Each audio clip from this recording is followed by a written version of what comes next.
एक बार एक ताकतवर लकड़हारा था। वह एक लकड़ी के व्यापारी के पास जाता है और उससे एक नौकरी मांगता है। वह व्यापारी नेक और दयालु था, इसलिए उसने उसे एक नौकरी दे दी।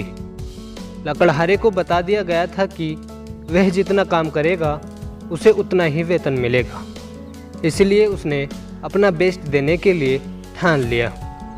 उसके मालिक ने उसे एक कुल्हाड़ी दी और वह जगह बता दी जहां उसे पेड़ काटने थे। पहले दिन लकड़हारे ने 18 पेड़ काटे, जो एक अच्छी संख्या थी। उसके मालिक ने उसे शाबाशी दी और कहा, बहुत अच्छा, ऐसे ही काम करते रहो। लकड़हारा यह शब्द सुनकर उत्साहित हो गया और अगले दिन पूरे उत्साह के साथ दोबारा से पेड़ काटने गया, लेकिन वह केवल 15 पेड़ ही काट पाया। तीसरे दिन उसने और ज़्यादा कठिन परिश्रम किया, लेकिन आज तो वह केवल 10 पेड़ ही काट पाया। दिन प्रतिदिन उसकी प्रोडक्टिविटी घटती जा रही थी। लकड़हारे को लग रहा था कि मेरी ताकत घट रही है। वह अपने मालिक के पास जाता है और माफ़ी मांगते हुए कहता है, मैं समझ नहीं पा रहा हूँ कि मेरे साथ क्या हो रहा है।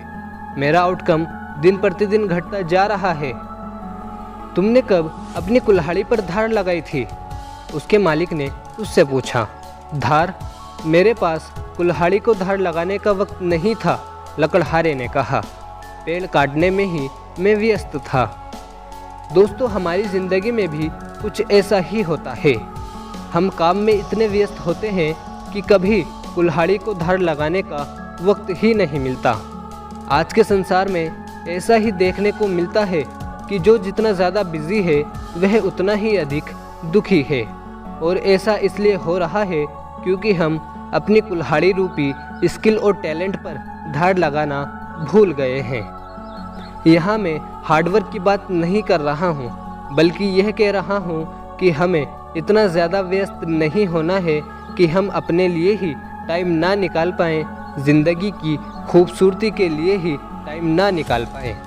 लाइफ में और भी बहुत ज़रूरी चीज़ें होती हैं जिनको टाइम देना ज़रूरी है, जैसे पर्सनल ग्रोथ को टाइम देना, दोस्तों, रिश्तेदारों और फैमिली को टाइम देना। दोस्तों, हम सभी को टाइम चाहिए होता है अपने आप को रिलैक्स करने के लिए, सोचने के लिए और इमोशंस को समझकर लाइफ में ग्रो करने के लिए। यदि हम अपने आप को धार नहीं लगाएंगे तो हमारा आउटकम घट जाएगा और हम प्रभावहीन हो जाएंगे।